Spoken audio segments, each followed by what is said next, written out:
Hello, beautiful friends. I am Laurel Bleadon-Maffei with Illuminating Souls, welcoming you to this episode of Sleepy Bedtime Blessings, a podcast designed to help you rest, relax, and fall asleep, all while deepening in your connection with your beautiful team of angels who love you so.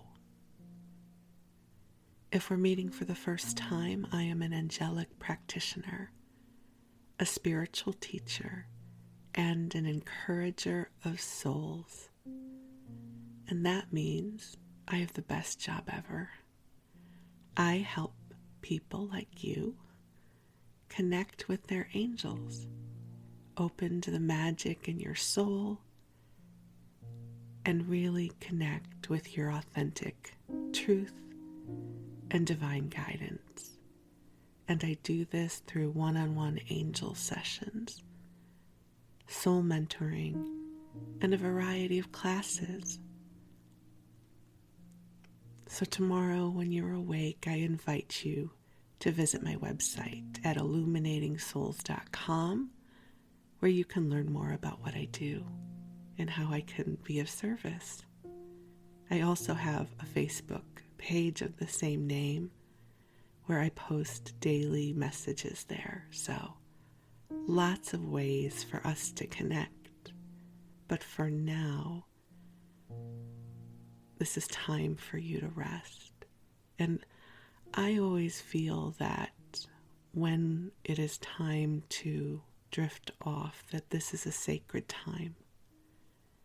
You know, sleep is a bit of a mystery. It's not that scientists don't understand the cycle of sleep, but for most of us individually, it is this vast expanse where we may have some dreams, but for much of it, we do not recall what is happening. But it is a time of deep replenishment and healing. It's a time when our bodies restore. It's also a time for our consciousness to reset. It's my belief also that this is when we drift off into the astral realm, which is the place of expanded consciousness.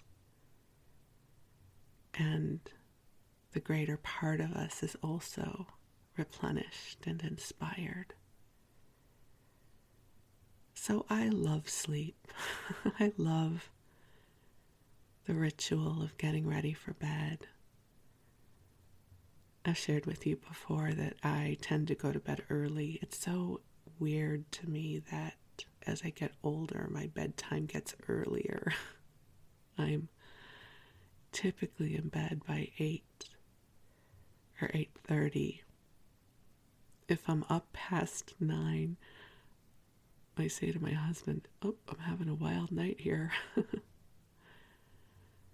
And I just love that period of time when I crawl in bed and I get cozy and I pick a sleep podcast to listen to, because as you know, I have been using sleep podcasts for many years as part of my self-care.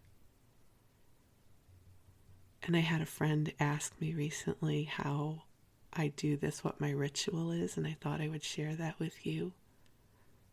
So I have an iPhone, and I use the wired earphones from Apple.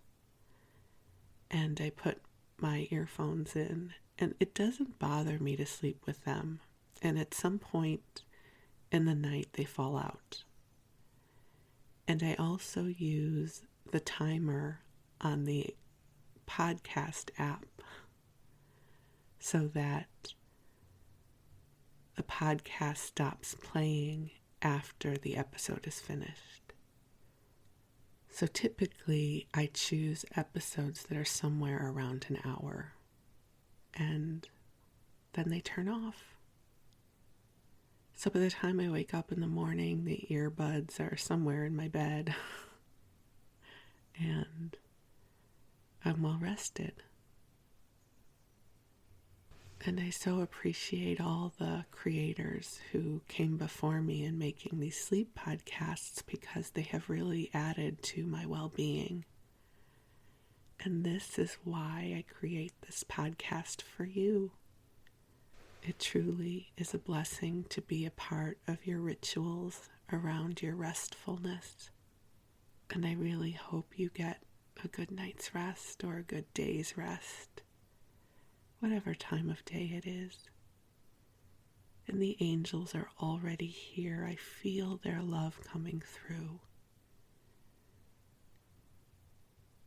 And if you're new to the concept of angels, I know you've heard of them before, but in this context that we are working with them, or they are working with us, angels are divine, wise beings. They are celestial and are the embodiment of unconditional love. Your angels have known you since before you were born. And in the way that I work with the angels in my belief structure is that this relationship with our angels is deeply intimate. It's not just an abstract, angelic concept. These are beings of light who know you and love you, who understand all you are moving through, that there is no part of you that is unloved or judged or criticized. Your angels are here to help you learn to love yourself. And that's not always easy. And they are here to help you open to your soul's path and to feel loved as you navigate this life.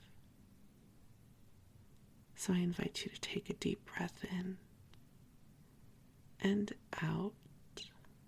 And I know you breathe all the time. And you do not need me to remind you to breathe.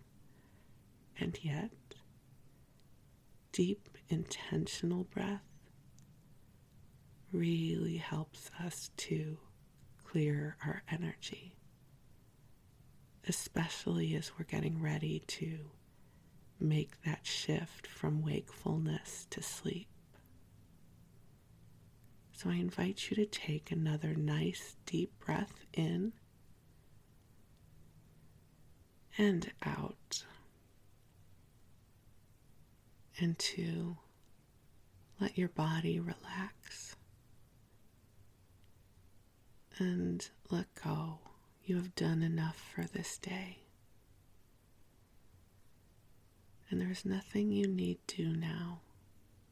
You can just be present in the love of your angels and the sound of my voice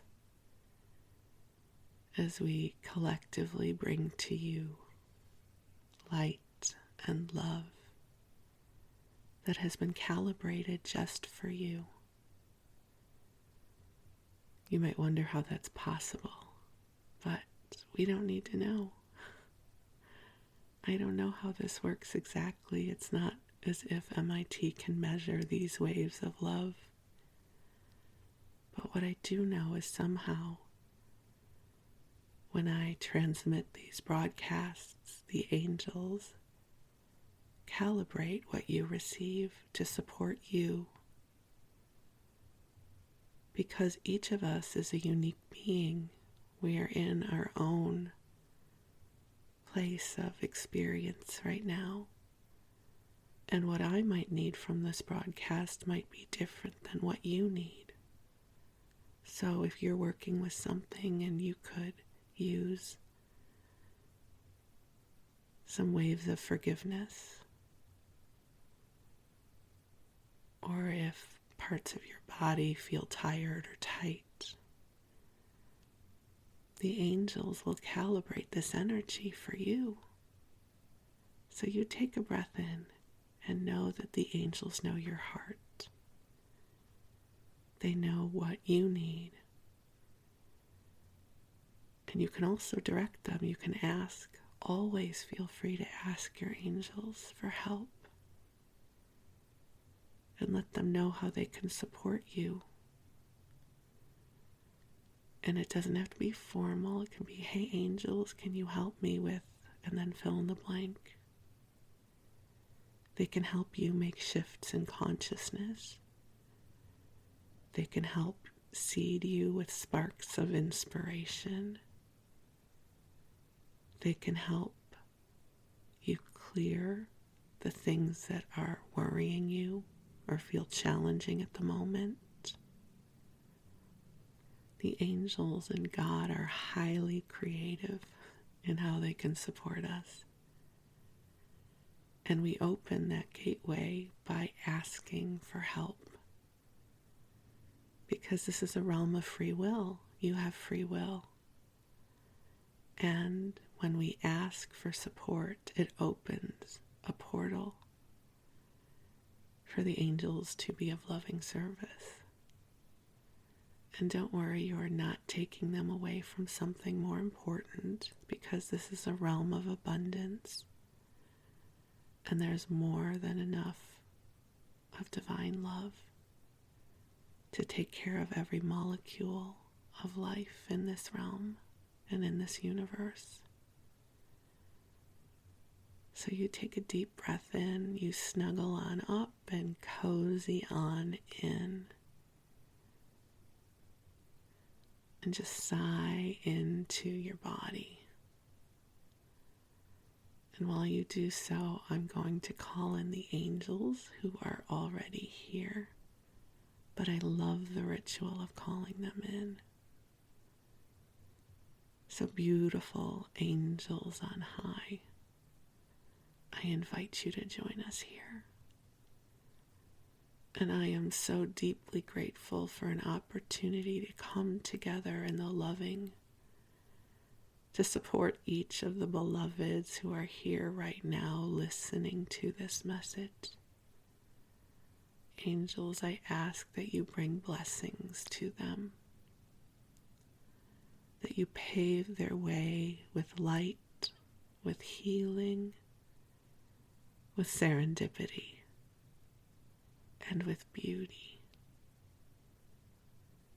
Help them open to the magic that dwells within them.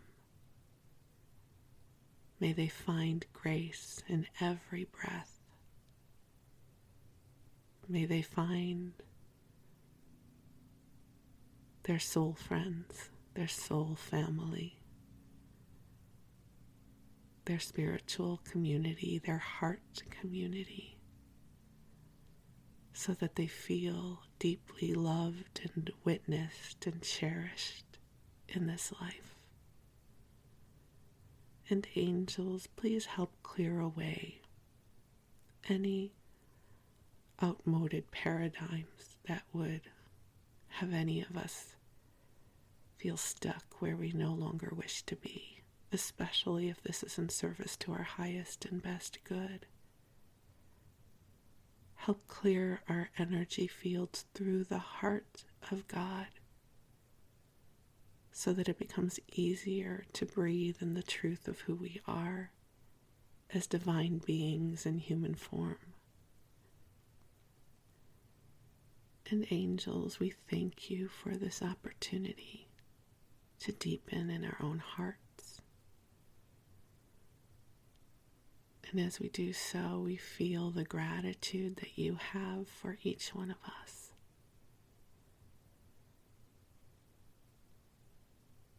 So, dear ones, just take a deep breath in and allow your angels to love you. And just notice what that brings up for you. Very intentional invitation. Allow your angels to love you. Are you comfortable with this, or do you feel as if you have to somehow earn this or be worthy of it? As we've talked about before, I want you to begin thinking of divine love as more like the sun. It is available. So if I were to say to you, allow yourself to be warmed by the sun, would that be easy for you to receive, assuming you have the right SPF and all that jazz? And so come into that loving neutrality about allowing yourself to receive the love of your angels. Let it warm you. Let it nurture you. You see, this form of love, it is our very essence. It is the vibration of home.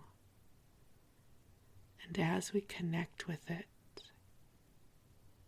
it stokes our internal fire in the best way possible. It helps us remember who we are. It helps to infuse hope and purpose onto our paths. And just take a deep breath in. You are so very precious in this world. Truly you are. And you might wonder how I know this if we haven't yet met. But it is because I feel your heart. It's part of being an empath and an intuitive. That if you are guided to listen to a podcast like this one, there are things I can feel about you. That you are someone who values the commodity of love. Not everybody does, but you do. Otherwise we wouldn't be here together. That you are one who feels deeply in your heart. That you are likely an empath, meaning you feel the world emotionally.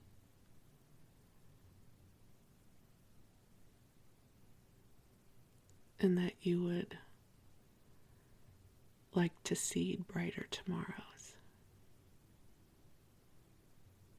And so just breathe and release. You know, when I record these episodes, I never quite know where we're going to go. I don't have a script. I sort of know what I'm going to read or tell a story about, but this part with the angels, I don't know where we're going to go usually. So they just dropped in an interesting question. The question is, if you were one of those who won one of those extraordinary sums in the lottery, you know, $400 million or pounds or whatever your currency is, whatever that astonishing amount of money would be, that would give you the freedom to do whatever you wanted. What would you do? So there's the prerequisite that you would pay off your bills, right? And maybe buy a beautiful house and maybe pay off the bills and buy houses for people you love. So let's just assume all of that is done in the education funds. And then what would you want to do? I'll tell you why the angels bring this forward. Keep going down the rabbit hole of that question, and at some point you will find your inner philanthropist. Right? A philanthropist is someone who has wealth and resources to make a difference in the lives of others. I'm quite certain that somewhere down this rabbit hole of fantasy, you would find a way to be of loving service with your wealth. We bring this forward to remind you that you are already a vibrational philanthropist. Isn't that cool?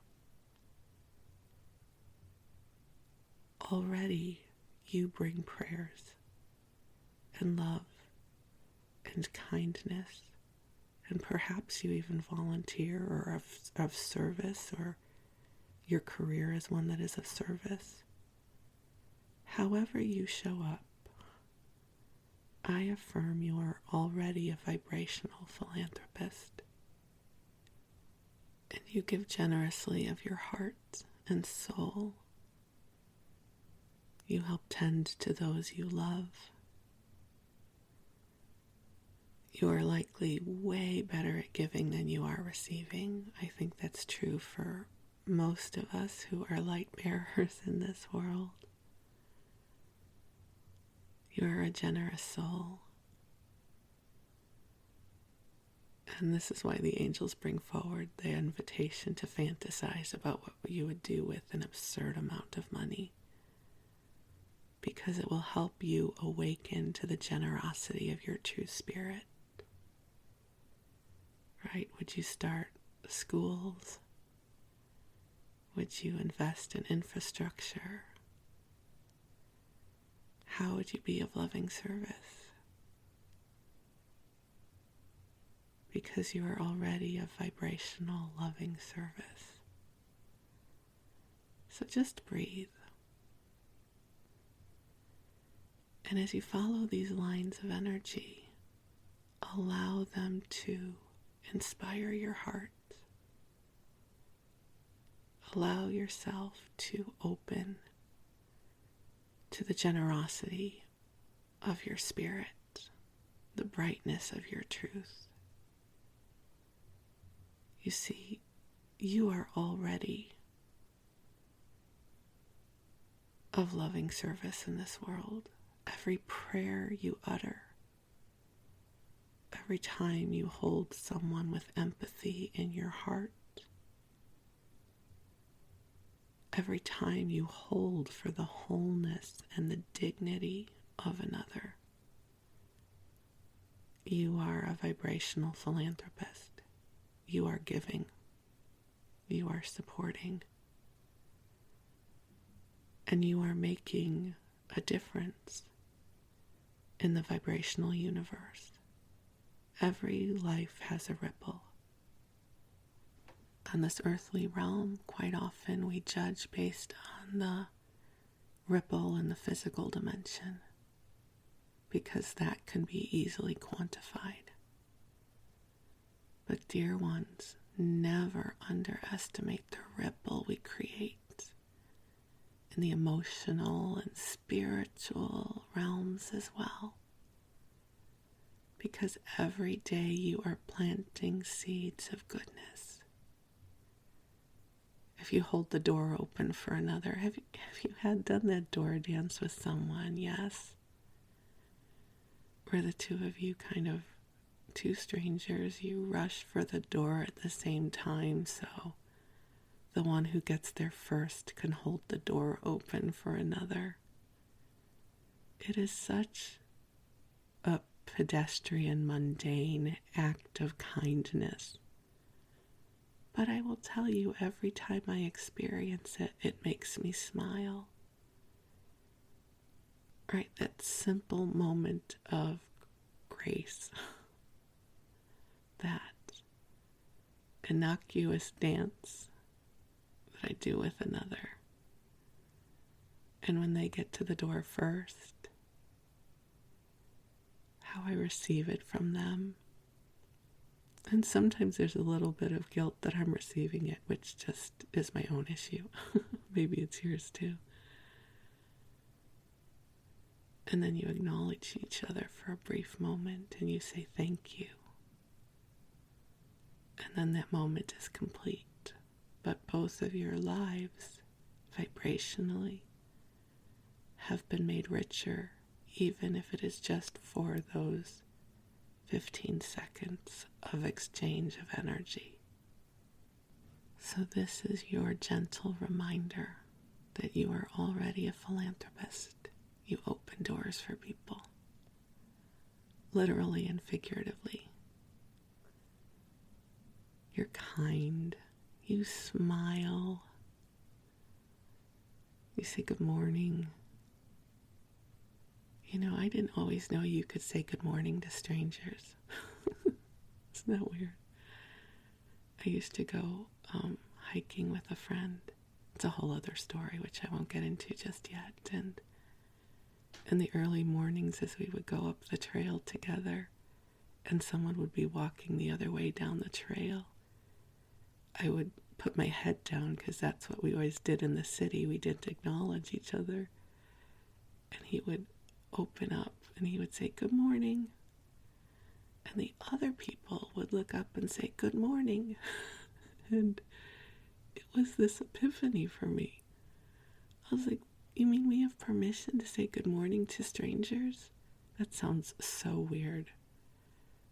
And I was in my, late 30s at this point, and I had grown up in urban areas where we just would walk past each other, respecting people's personal spaces.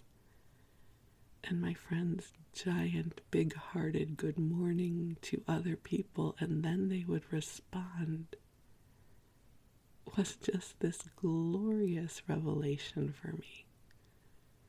And so now when I go walking through my neighborhood and I pass someone, I say, hello, good afternoon, good morning. I am sensitive to the time of day, and I will shift my salutation depending on what time of day it is, but it's this beautiful dance we get to do with other people, where we acknowledge them and we share that momentary love, and it makes us richer, and them too. So take a breath in, and you drift off, you beautiful vibrational philanthropist, you. You drift off into the dream of wealth and riches and love and ripples of goodness, because you are a blessing in this world. And while you do, your angels will watch over you. And I'm going to read to you for a little while. So tonight what we're going to do is I am going to wander through some old magazines with you. I love antiquarian publications. There's something that is so fascinating about reading about history when it was current events. And I'm going to start off by reading to you about a house that is for sale in 1912 that has me absolutely mesmerized.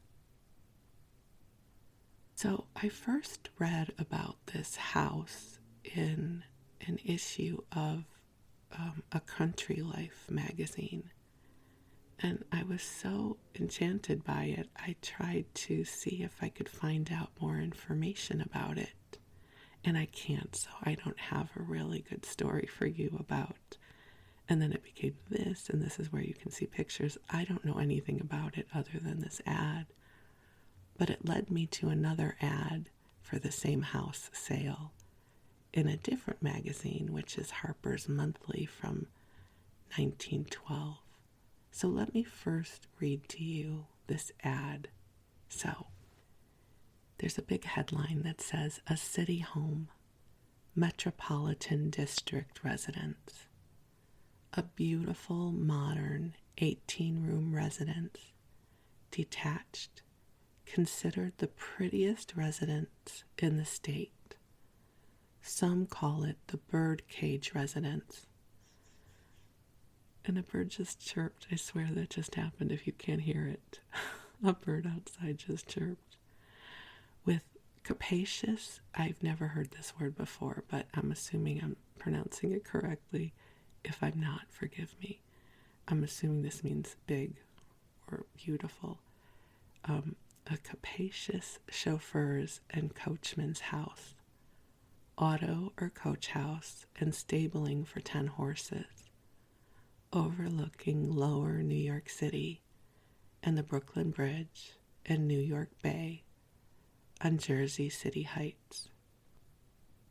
25 minutes via tube or tunnel to Hudson Terminal, corner of Church and Cortlandt, downtown in New York, or 35 minutes to 33rd Street, or 20 minutes by auto and ferry. On important election nights, results can be seen from this property by means of colored lights on prominent newspaper buildings in New York. The two properties are on a corner. The residence, a beautiful 18-room frame residence, 7-foot dry cellar under the entire house and extension, gas and electric light, hot water heated, also hot air heating for fall and spring, large parlor and billiard room, 2 baths, sits and shower bath, servants and maid rooms, bath and water closet separate, hardwood parquet floors throughout, 4 separate lavatories conveniently distributed, every modern convenience, all in good repair. The chauffeur's and coachman's house is 24 by 135 feet, 4 floors front, 2 back. The first floor carriage and auto entrance has office, closets, and wash floor. Back of this, 25 by 75 to 80 feet floor space for auto or carriages. The extension has 2 box and 6 single stalls, cement floors and drains, fancy iron and yellow pine fixings and trimmings, all of first floor in yellow pine trimming. The 3 floors above are the tenants' 12 rooms, second story overextension for hay, feed, and storage, with elevator, electric light and gas, and hot water heat throughout the building. This is one of the handsomest and most unique buildings of its kind in the state. Views of the property on application. Price of the whole property is $65,000.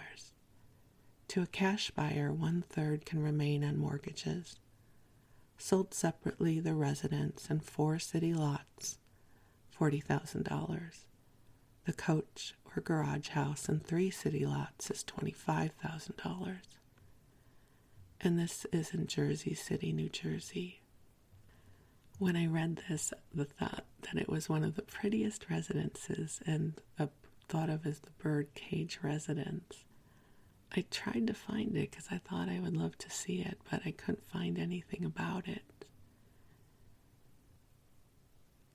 For those of you who are listening outside of the United States, for instance, if you're in Europe or the Middle East or somewhere else, history goes back hundreds of years. But the urbanization of the U.S. is fairly recent. So it fascinates me that during the time, for instance, when my grandparents were alive, there were still large expanses of land near urban areas that had not yet been developed, so that you could buy acres in New Jersey or New York or Long Island. I'm fascinated by that. And I'll share with you that this came out of Harper's Magazine. And this is a little antiquarian tip for you. So Harper's Magazine would put out a bound edition containing about 6 months of their magazines and publish it as a book that I'm assuming was widely read, because to this day you can buy copies of it on eBay for less than $20.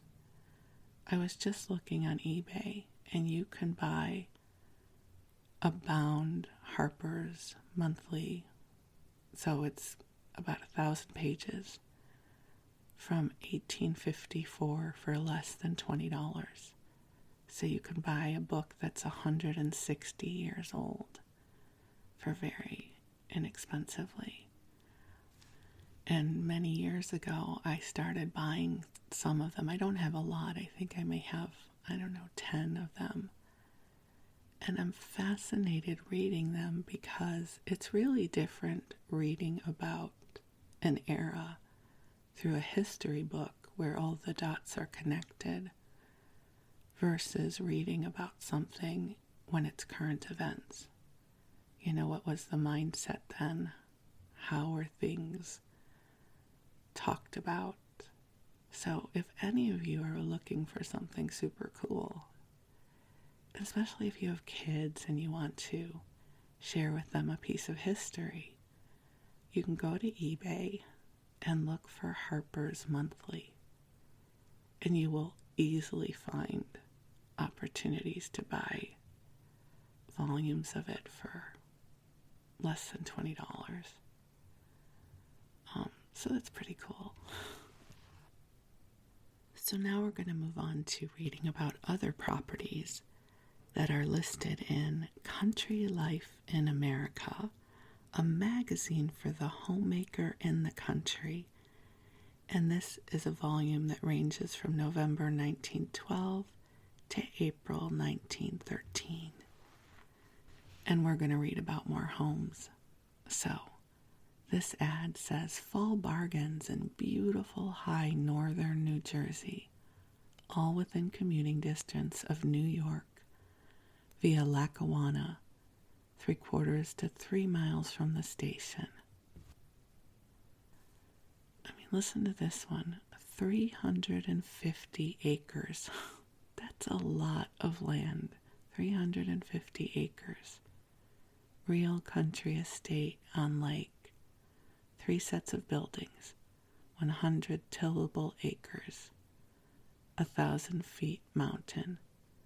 Magnificent layout. $18,000. Which I know was a lot of money back then, but even so, to be able to purchase 350 acres in an area that is now more developed is so cool. Here's another one. 37 acres, 10-room stone house built in 1750, 22-inch walls, exceptional quality of land, none like it. Owner anxious to sell at $15,000. House and 5 acres for $8,000. Another ad. 64 acres, magnificent view, 826 feet elevation, 8-room house, northern slope, 45 acres tillable, $5,500. And these are all part of the same real estate ad. So these are all in New Jersey, northern New Jersey. 100 acres up to the Minute Farm, house of 8 rooms and 7-room tenant house, crops, stock, etc., $20,000. I just find these all so interesting. Now, this ad is for Virginia Country Homes.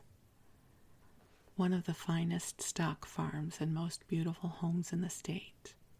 920 acres of highly cultivated land, well fenced, splendidly watered, and abundant timber. Brick dwelling, modern equipment, barns, stables, and mill. Everything in perfect condition. Climatic, social, and educational advantages decided. Export cattle, 60 bushels of corn, and 23 bushels of wheat to the acre raised on this farm. Genuine bluegrass land. This property is of positive merit. Price, $125,000. Here's one in Cape Cod. Price is $12,000. It actually cost over $35,000. The greatest bargain on Cape Cod. The estate is comprised of 18 acres of high land partly cultivated with vegetable and flower gardens. Balance is magnificent pine woods. Mansion house with 6 chambers and bath with space on the 3rd floor for 5 more chambers. Fine cellar with furnace, electricity now available. Gardener's cottage and large stable, all located directly on shore of large and very beautiful inland bay, with unsurpassed view of the ocean. And now there's an ad for Berkshire Hills Real Estate.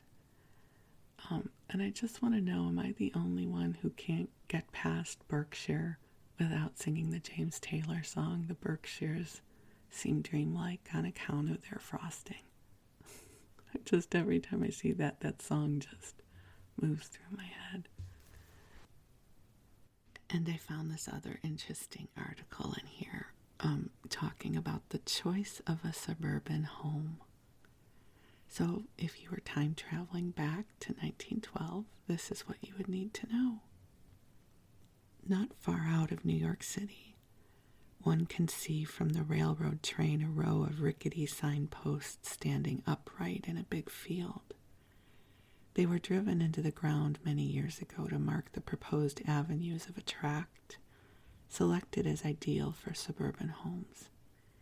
Not a house is on the tract. Not even a road has been cut through the premises.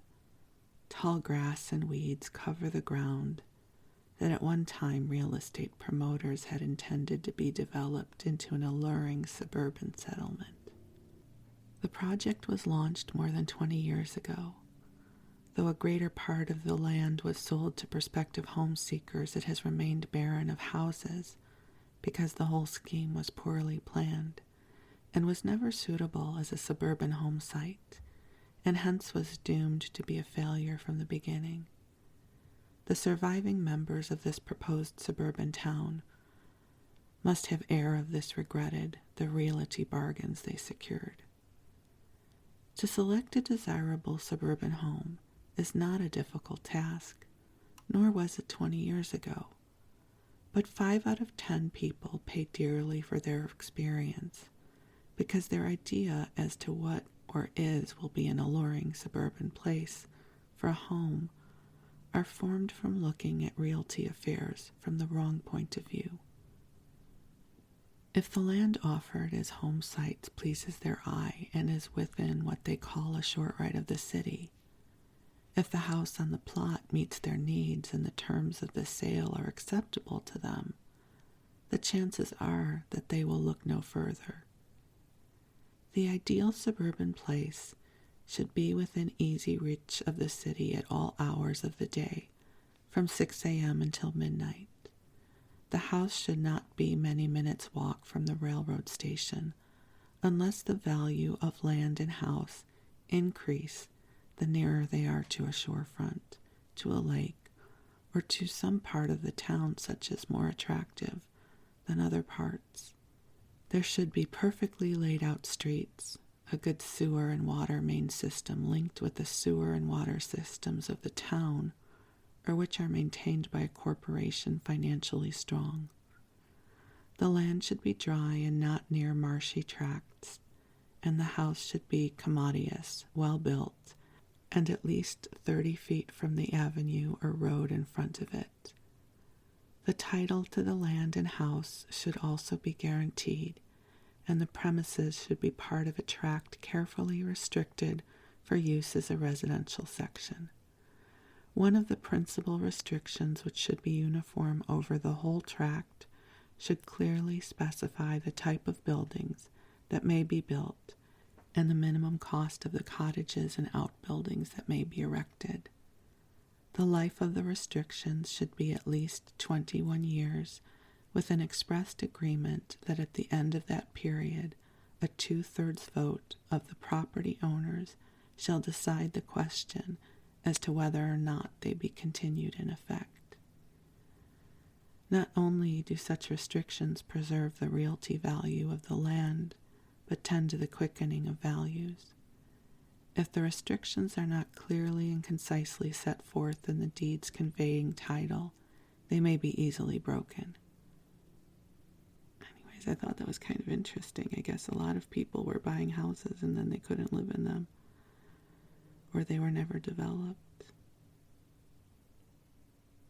Okay, and then I have to share this ad for you. It's for a car, a white town car, built particularly for women. I wonder what we needed different. So, the white 40 Coupe is the pioneer woman's gasoline car. To the woman who drives, it offers the touring radius and flexible speed of the gasoline roadster, combined with the comfort, safety, and ease of operation of the electric Brougham. The left side drive admits of easy access to the driving wheel from the curb. The white electrical starter, positive under all conditions, not only is operated by one simple motion from the seat, but also renders impossible the inconvenience of the engine being accidentally stalled. The lighting of the car, electric throughout, is likewise controlled from the driving seat. The first of its kind, the white coupe is the recognition of women's demand for a clean, safe motor carriage for town and suburban use, having the grace, speed, and radius of travel which only a gasoline car can give. White coupes are built in 30, 40, and 60 horsepower models. The White Company, Cleveland. Interesting, huh? We didn't know we needed our own kind of car. And now we're back to some more homes for sale. So these are in Washington, D.C. One of the handsomest and most exclusive apartment houses situated in a fashionable district contains 7 apartments of 15 rooms each. Oh my God, that's a lot. A 15-room apartment, charmingly arranged and delightfully comfortable with every modern equipment. Rental incomes $14,000 per annum. Will submit an offer of $125,000. And then here's another one. Splendidly located apartment house, 12 apartments, every room an outside one. Closets and colonial porches, tiled baths. Income $6,200. $55,000 may buy this. Wow. A 15-room apartment. That's a lot. Here you go. If you're in Florida, Daytona, Florida, this property at 29 South Ridgewood Avenue in the center of the city for sale. Lot is 110 feet on avenue by 200 feet deep. The house is 10 rooms and a bath, city water, electric light, furnace, 3 fireplaces.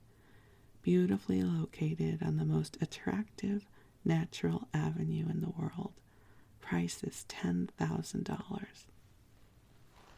And then there are some interesting ads. The telephone and intercoms was just becoming a thing. So this is an ad. This is a Christmas issue. It says, what a splendid Christmas gift that would make. Western Electric interphones.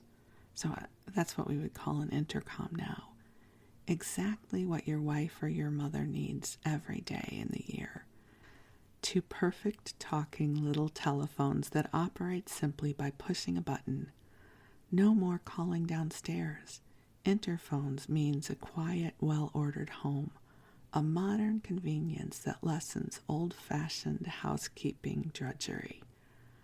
Less than $15 will buy 2 interphones as illustrated, including the necessary wire, batteries, etc.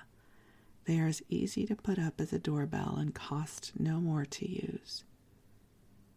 For other sensible Christmas gifts of everyday usefulness, choose Western Electric cooking, utensils, vacuum cleaners, and other household help. Oh, the life of the housewife back then, huh? And here's an ad for the American Traveler Limousine. The American Traveler Limousine marks the ultimate enclosed car designing. Possessing distinctive colonial dignity and richness, a long sweeping wheelbase and large wheels, it is surpassed by no town or country closed car. The fact there is no other equipage like it. no other car in which it is expressed so emphatically that indefinable tone of refinement. And then there's an ad for the Packard 38. So here's just what I find so fascinating about going into the Wayback Machine. I can remember where I grew up in the northern suburbs of Chicago, that so much of the area was undeveloped that it wasn't uncommon to have empty lots. And I don't mean the empty lots that come out of urban decay. I mean the fields, yes, that hadn't yet been developed. The places where as kids, your parents would say, don't go there. And of course you had to go there because there was an adventure of some kind to be had.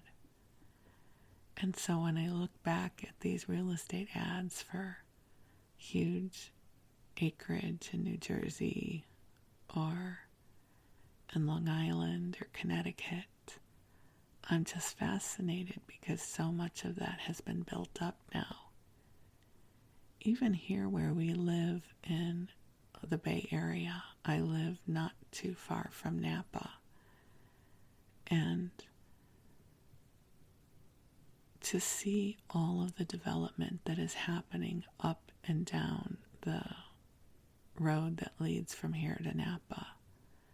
There are new houses and apartments that are being built where there was once great expanses of open land.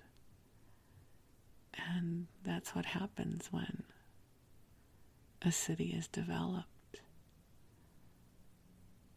So here's to having a bit of spaciousness, if that is what you desire. Here's to our memories. Here's to how places change as each generation comes and does what they do. If you think back to 1912, the car was just becoming a thing that it wasn't unusual for an estate to have a carriage house that could house the automobile as well as horses. And the telephone was just starting to become a thing. And imagine how awesome that must have been to be able to hear the voice of a loved one who was further away, and how much the world changed. And it just is fascinating to me that my grandparents lived through that time. I remember when I was a little girl, I asked my grandmother if she had a horse when she was young. And she said yes. So my grandmother grew up in Denver, and her father had a store. And, it wouldn't have been unusual at that time because there were no cars, that they had horses. And I had this great fantasy of what it would be like to have a horse. And to her, it was just a horse, right? It wasn't anything special, whereas in this day and age, to have a horse is a really remarkable experience. Back then, it was just your mode of transportation. So it's just so interesting to me how much the world has changed in such a short period of time. And I wonder if every lifetime feels that way. If it feels as if we continue moving forward. If you think about, I think in my lifetime, people of my generation, give or take 20 years, we have experiences that the newer generation won't know, right? What it was like to stay home to wait for a phone call. I used to stay home, especially if a boy was involved. I would let the phone ring like 4 times. And then I would answer like I was out of breath. I was doing something. I was like, oh, hi, I just came in. Meanwhile, I'd been home for hours hoping the phone would ring. How life has changed. That you could buy 100 acres in New Jersey, or have these experiences that are no longer available to us. But back then it just seemed like life, right? Now we have cell phones and we have airplanes, and life has changed so much. So here we are, just reminiscing a little bit, like friends do. And maybe there's some memories that are showing up for you if you're not yet asleep.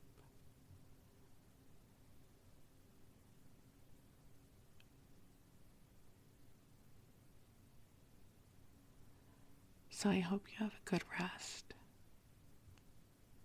And I hope your dreams are sweet. The angels will stay with you.